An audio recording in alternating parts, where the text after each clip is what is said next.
standing at the Maersk headquarters in Copenhagen, and behind me we are installing something called biohuts, which is a small habitat, which is a house for fish and for small aquatic animals.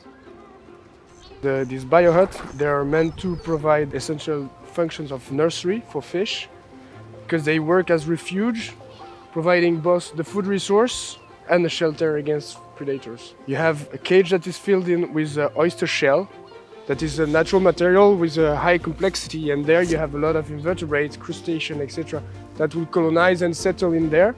Along the dock of Maersk, we will install 50 biohuts. We've measured in Helsingør in Denmark up to 900 juvenile fish in and around one module.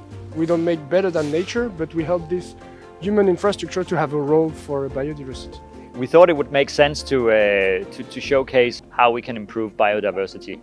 There's a lot of focus on sustainability, on decarbonization, which is certainly super important. But the next big thing is biodiversity crisis. And this is one of the initiatives that we wanted to put in place to inspire our colleagues and also improve the conditions for life in Copenhagen Habour.